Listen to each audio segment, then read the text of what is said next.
And now, please welcome Global Head of Policy and Communications for Airbnb, Jay Carney, in discussion with Skift founder and CEO, Rafat Ali. Great conversation. Really good, yeah.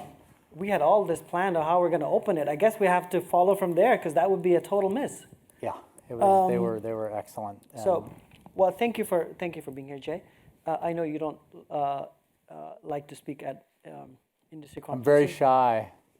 Yeah. I don't know why you chose this this role. So, well, you've been the global head of policy and the comms team for 2 years. Year and a half, a little over a year and a half, yeah. A year and a half. Regrets? No, it's been a fantastic experience so far, and I came in part, I'd been in government, and then I was at Amazon, and I knew little enough about tech back when I was heading to Amazon that when I went there and I was going to be reporting and working for Jeff Bezos, reporting to and working for him, and somebody in the industry said, "Oh, you're so smart to go work for a founder," and I didn't get. I said, "Of course, yeah, I know that," but I didn't really get what that meant. And when I first started talking to Brian Chesky, a little more than 2 years ago, I saw that same kind of passion and energy. He's the CEO and co-founder of Airbnb. That is really unique to a founder, somebody who gave birth to a company that only existed in his head and his co-founders' heads, and cares about it and understands it and knows about it and has the sort of passion and authority to make decisions about it that no one else really can. And I find that super infectious, and it's the company is driven by his passion now, and it's been a great deal of fun. So, what does a global head of policy do on a day-to-day basis? Well, I do policy and comms, and so sometimes it's we had a launch recently of icons, new category with the Up House and things like that. That was my team on the comms side, but on the policy side, it's a lot of sort of conversations and discussions and then decisions around strategies to engage with the more than 100,000 cities where we have a presence, the more than 220 countries, and in those places where there are active conversations around how to smartly regulate this industry. And we're obviously not able to have boots on the ground in all of those places, so we have to be wise about where we see growth and the need to provide information and data and engagement with communities and community leaders, at the right moment, so that we can help them as they decide how to handle this. And we had a very spirited discussion right before this panel on what's happening in New York City. Obviously, we're sitting here at the local law 18. And how many months has it been now? I think implementation was September of last year. And so 8 months later, from your perspective, what's the state of play? It's very interesting, Rafat, because going into it, it had been passed and was gestating towards implementation for a while, and then going into it, we had a lot of conversations with policymakers and others in the city about why we thought there would be a lot of really negative unintended consequences, why we thought it wouldn't actually help or let alone solve any of the challenges that it was designed to help or solve. And what we've seen in these 8 months is that perhaps even beyond what we expected, that's proven to be the case. And far from not wanting to talk about New York City, I'm eager to talk about New York City because I think it's a test, it's a proof point that we can point to and for policymakers in other geographies, other cities, and say this is what you don't want to do, because right now, as we sit here today, hotel prices are higher than they've ever been. And not only that, they're almost 7.5% higher than they were a year ago, and that's a much faster growth than the rate of inflation. And it's had no impact, no noticeable data-driven impact on inventory for housing, or no impact on rents, which continue to rise in the city. And as you just heard so passionately in your previous panel, it's had this hugely consequential negative impact on hosts, average folks in this city who are just trying to make ends meet by renting out on a short-term basis the properties that they own, and there are add-on effects too. So if you think about hotels in New York City, they're highly concentrated in Manhattan, and even within Manhattan, highly concentrated within some neighborhoods. We were the opposite, right? More than 50% of our listings weren't even in Manhattan. And those that were tended not to be certainly in Midtown, but were dispersed in other neighborhoods. So all the economic activity that travelers who stayed in Airbnb listings in the boroughs and in the unusual neighborhoods, that then created vitality in those neighborhoods is now gone, and you're also seeing travelers having to decide not to come to New York. Amazingly, not that long ago, the head of the Hotel Association in New York City, not the person you would expect to say this, was quoted in Crane saying, budget travelers used to go to hostels, then they went to Airbnb, now where do they go? And this is basically a verbatim quote. Some, may go elsewhere, or they might not come at all. And I think that's a real risk for New York.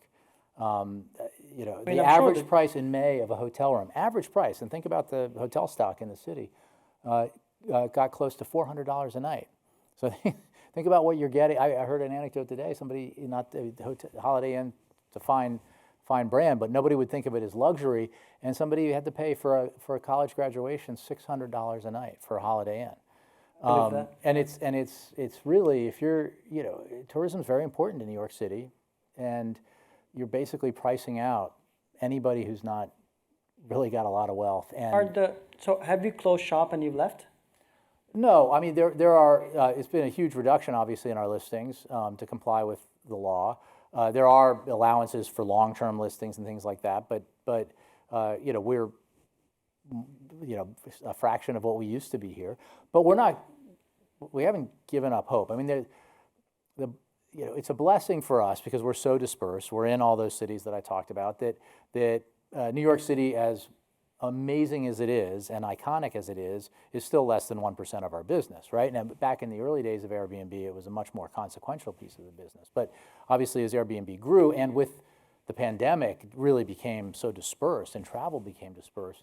We're not reliant on any single city. But it's still New York City, and we hope that over time, because of some of the organic, authentic sort of lobbying that was talked about on the panel before by the head of ROAR, that city officials will look at this again and redo the regulation in a way that actually addresses legitimate concerns around the business, but also allows it to thrive. Can they come to Airbnb and say, please do something?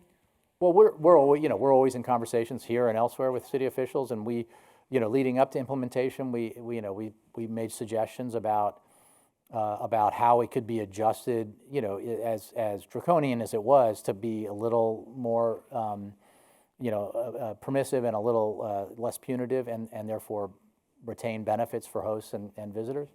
Those options are still there. It was very at that stage, because this was the product of a previous city council during a previous mayoral term. There wasn't a lot of there was a lot of understanding, but there wasn't a lot of desire to reopen the law right then, and so it just kind of limped towards the finish line and is now being implemented with really terrible consequences. So we hope, and we take the long view that the folks will want to come back and have conversations about the right way to do it, having now experienced the wrong way to do it. And you said that you are using that as an example, unofficially, I guess, to say you shouldn't look at that. Do you think there's any appetite anywhere else? I guess in Europe there are some examples.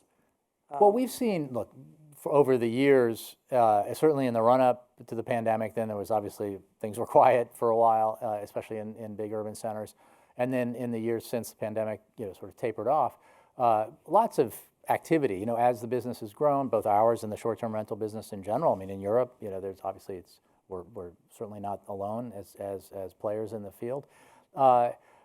Cities look at this and they want to take into they want to take action, and we engage with them everywhere that we're able to show them, provide data, to show them, how it's done elsewhere in ways that address concerns around maybe concentration in neighborhoods, or maybe noise and nuisance issues, or registration systems and things like that, so they have a handle on the business, but in ways that still allow it to thrive and bring the economic benefits of short-term rentals both to the hosts and to the broader community. So in fact, in Europe right now, the EU has passed, and EU-wide, the Commission and the Parliament have passed a law, a framework around short-term rentals, which we think is really helpful because it provides like a system for data sharing for authorities and for.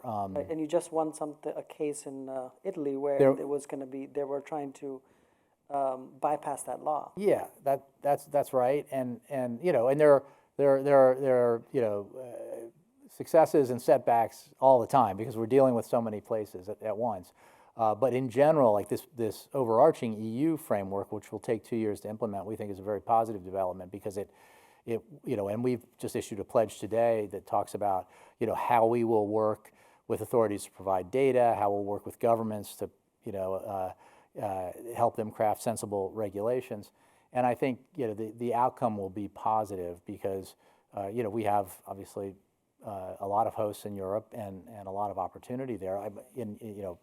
It makes me think about Paris, which is obviously a big attraction. We have the Olympics coming. It will be the single biggest hosting event in Airbnb's history by a mile.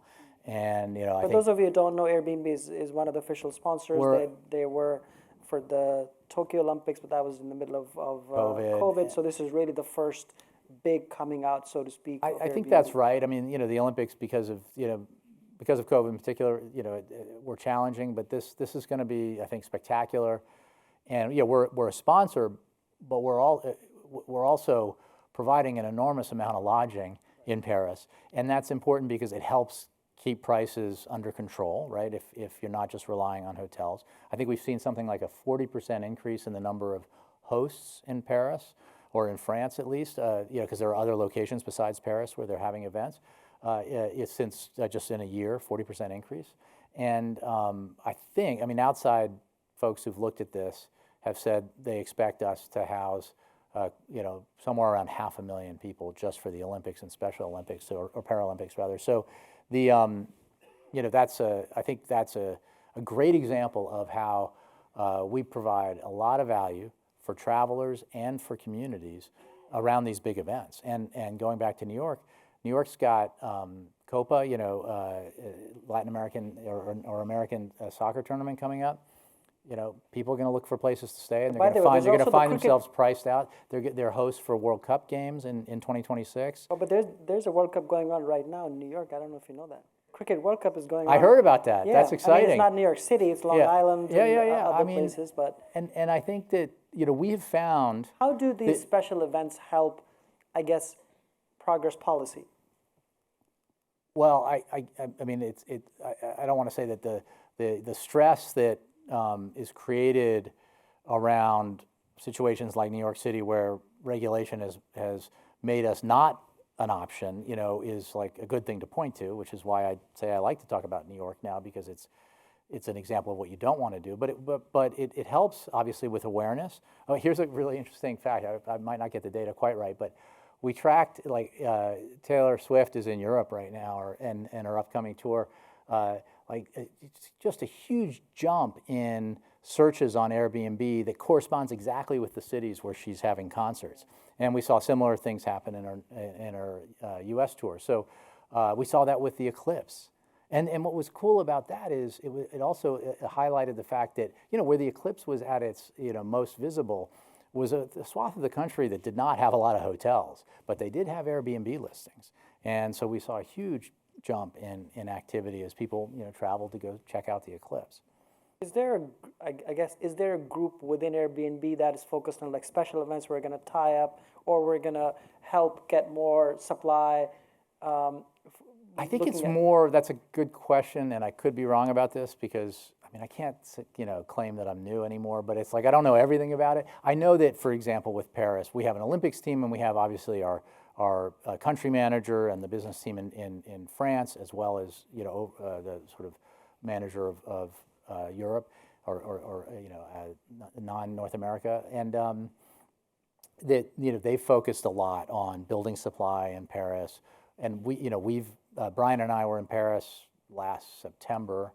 And one of the things we did was meet with officials to talk about how we could be helpful, what we were planning to do in terms of helping them meet the challenge of making it at least more affordable, because I think a lot of cities that take on this and countries that take on hosting the Olympics, I mean it's a big expense.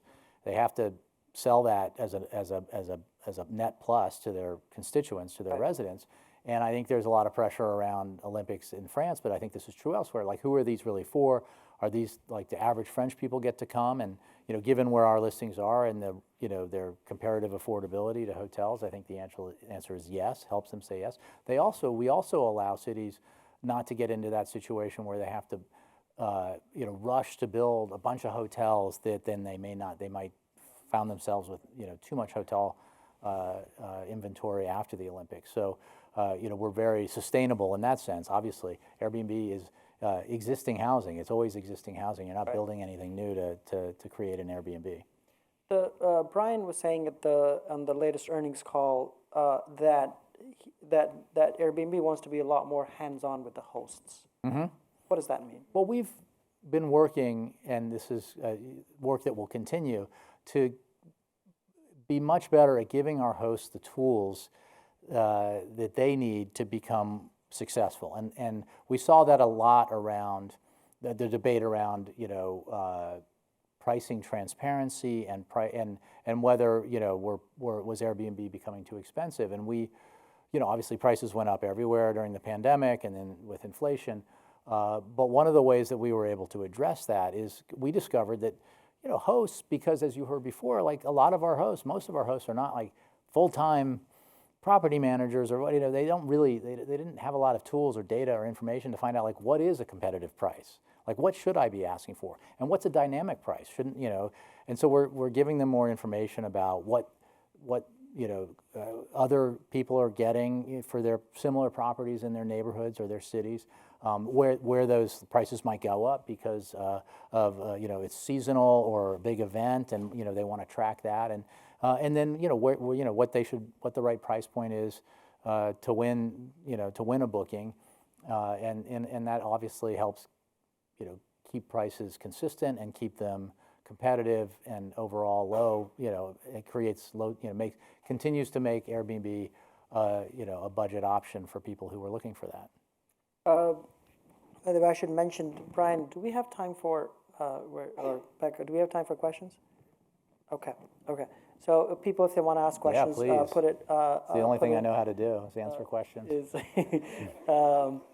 Definitely put it in the app, and we'll ask the questions. Oh wow, there are already questions. People are definitely. We'll come to them in a second. We haven't even gone to even two questions. I didn't know if I would get a political question, given my past, and then I saw this, but then I see it's any implications for the STR industry. It's an interesting question. That's an interesting question. We'll get to it. Has the party problem been solved? Has it been solved? No. Has it been significantly addressed to the point where the reduction is dramatic? Yes. I mean, we have a party ban in place. We have all kinds of tools that allow us to anticipate and then block potential party listings.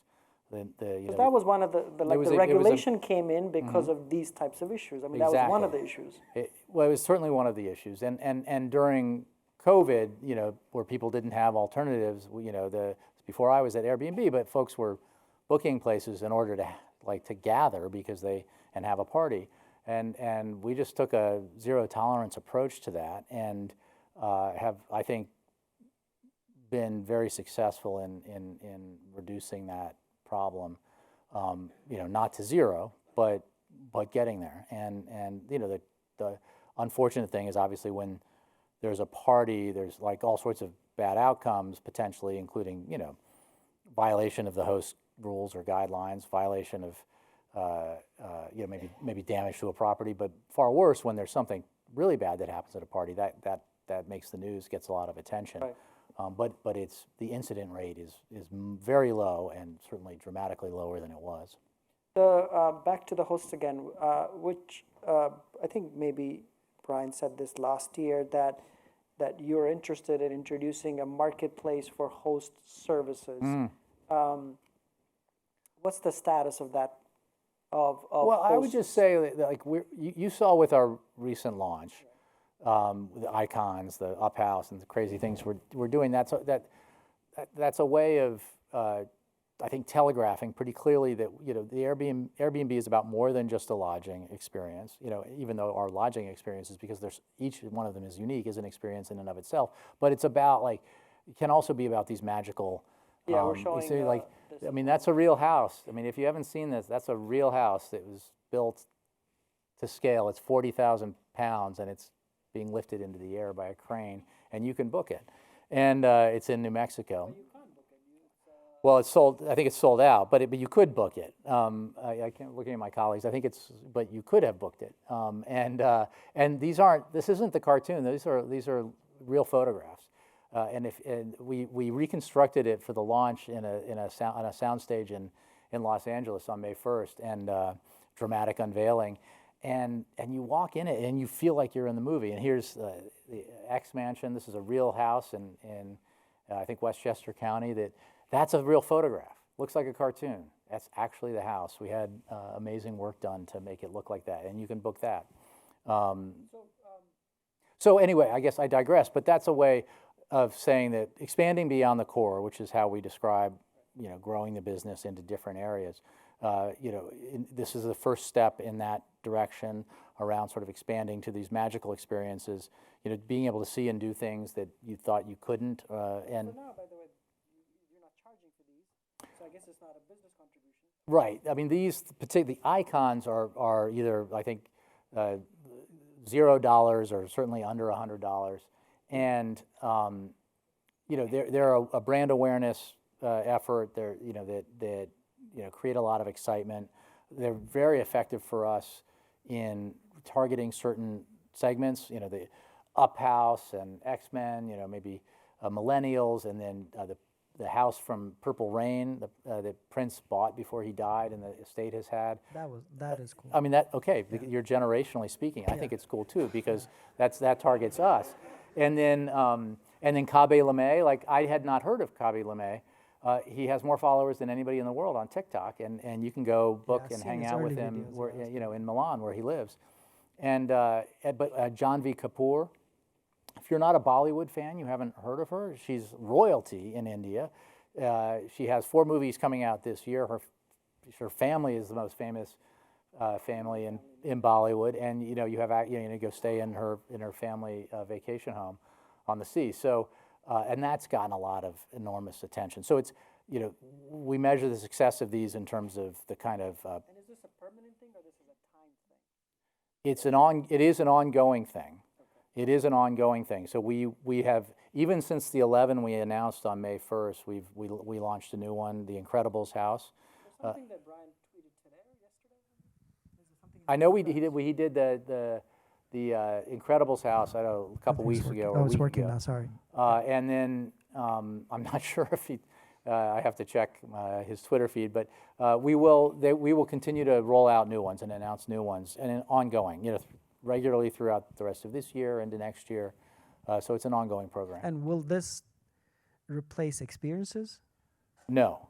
And these are kind of like the pinnacle of experiences, like but I think it's a window into the kinds of experiences you can have on Airbnb, and we're going to hopefully provide even more cool experiences. Some of it won't be one. There's one night only in the Musée d'Orsay for the opening ceremony, the Olympics, in the clock tower that's been converted into an Airbnb. Obviously, that's a one-time only, one night only deal, but regular experiences will be constantly available to everybody. And so you're still, I know you, what was the news that we broke, Dennis?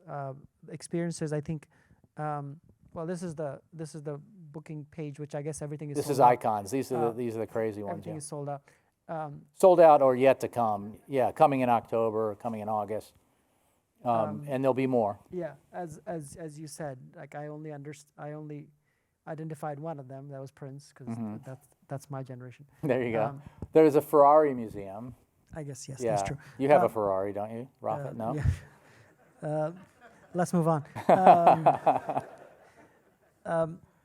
We have a lot of questions. We don't have enough time, but well, I have a lot of questions. But let's talk about some of the questions. How do you personally think about the 2024 U.S. elections dynamic and implications for the STR industry? Does anything at the federal level affect? I mean, very little at the federal level affects the STR business. I mean, I guess And- whoever and, is more housing friendly. Yeah, I think look, I would just say, the first part of that question, I personally think a lot about the 2024 election and the consequences. Spit it out. I would just say that a strong economy is good for everyone, and chaos is not good for anyone, and I prefer the former. Okay. But do you talk to senators? Sure. I mean, I do personally because I know, I know you some, know but about I them, also, I mean, we do engage with federal lawmakers, on state-specific issues. Sometimes there are state regulations, statewide, so maybe governors, state houses, but sometimes senators. And there are certain things we have in front of the federal government, but really not much. It's one of the things that's been a learning for me in this role is, unlike my past roles, both at Amazon and government, and even as a journalist, which were very nationally focused and even internationally. Like, this is all local. Like, Very it's local, city by yeah. city, Around the town world. by town, around the world. Yeah. It seems like Europe is taking a more aggressive stance on STR. Is that changing at all? How do you see the situation? I guess you answered that. Well, a little bit. I mean, there's this broad EU guideline, which is actually like super sensible and will, I think, provide some guardrails against sort of going too far in one direction or the other. So we think that's very positive. And in the different places, different cities, there's different levels of interest in regulation. We're trying to come to policymakers with the best data we can and to help them, and also with the best ideas for what the right way and the smart way is to regulate. I guess everybody wants you to return to public service. I mean, that was the biggest honor I could imagine, and I got to work for an amazing president and an amazing vice president. So I don't want to ruin the memory of that by trying to do it again. We get the hint. How does Airbnb try and track and stay ahead of local regulation changes to influence policy early in the process? So that is a great question, which is the real challenge we face, because obviously in big places like New York, there have been ongoing issues around regulations for years. But what we found, especially during and in the wake of COVID, is that as the business dispersed and Airbnb activity sort of reached or STR activity reached a certain sort of level in Smaller towns and we rural would areas. they would suddenly generate interest in, like, hey, what's going on here, and how should, by policymakers, like, this is great, or is this great, and should we regulate it, and how? And it's a challenge, given that we're only so many people and my team is only so big, to stay on top of that. So we've tried to create systems that allow us to get information quickly, so that we can offer our help and our insight early, and try to help shape regulations so that they land in a place that is sort of sensible for everyone, and they don't end up in a place like New York ended up. Let's totally pivot to something else, not on this. We had the AI and conference yesterday, the whole day. People were talking about AI and travel. You didn't announce tons of things in AI at this summer launch that you just did. What's your sense of where the AI development is for Airbnb, and how would it help not just the consumer side but also the host side? We see a lot of opportunity, and we see it on the customer service side.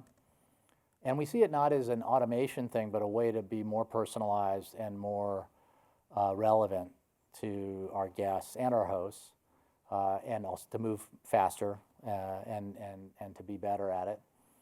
We think there are going to be all sorts of ways to make the app or the web experience more delightful and more informative for users using AI, both hosts and guests. And we're we already use it in a variety of ways, and we will continue to use it. We made an acquisition last year, Right.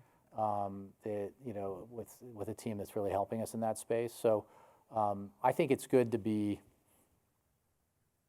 humble about your predictions. I think we've seen a lot of hype around Hype AI, cycles, and right. there's no question that it's transformational, and it will be that. But I think we're going to stay focused on how we can apply it in the way that's best for our overall goal, which is actually to bring people together in the real world. So it's a very And I know Brian is very focused on the community part. Yeah, even and so though we we don't haven't yet fully solved it, but that's, I guess, his North Right. Star. If you think about our business, obviously it exists. It's a tech business. It's a platform. But in the end, what we're providing, we with our hosts are providing, is a real personal experience in the real world, not in the virtual world. It's not, and we find that super meaningful, and we don't want to lose as we pursue AI. Not only do we not want to lose that connection with with what our core is and our values are, but we want to use Deepen AI that in a way that connection, enhances it. Yeah. Brian has said in the earnings call that the executive team is now spending the majority of their time on the non-core part of the business, as in the non-hospitality, I guess non-accommodation part of the business. What does that mean? That means that we're focused. We call it the E team. We're focused on. It's called the E team, you said? E team is the leadership team. Okay. I don't know enough about different company. Like at No, Amazon, it just was the the one. S team. Oh, is that what? Okay. And so for the first few months We've got to come at up with Airbnb, I something kept saying, for I've got an ourselves. S team meeting. They're like, what are you talking about? So it's E team at Airbnb. And it's very small. I think there are 9 of us. And we're talking principally about ideas, both blue sky ideas around expanding beyond the core and ideas that we're executing on. So, there's, to say we're not focused on the core business, I think it wouldn't be true. A lot of what we're doing, is connected to the core business, Right. and will make sense. Did icons come out of that idea? Yeah, I mean, and icons. Well, yes and no. It did. The pre-existing program called Only on Airbnb Right. is sort of was the genesis of icons. The Barbie house, you may remember, became super viral last year. And that was a one-off thing that my team did, through this Only On program. They just got a huge amount of excitement and attention. The Shrek house, another one in like a remote part of Scotland, just exploded. Home Alone house, going way back. So over the years, there've been a bunch of these, and Brian had the idea of like, we should really scale this and create a category around it. Because one of the things that was fascinating about Barbie house, which got way more press than our IPO, like which got a lot of press, was that like you couldn't find it on the app, like and yet it was people were finding it, but we made it as difficult as possible to find it, and not intentionally, obviously. So now creating a category, and when you open your app or you go on the site, it's the first thing you see, and there will always be an icons category. We think it will really sort of turbocharge the reaction we get, which is positive. Okay. Well, we are way over time at this point, but thank you, Jay. I'm Thank you for really coming. glad to be here. Appreciate Thank you so much. Appreciate it. Thank Yeah. you.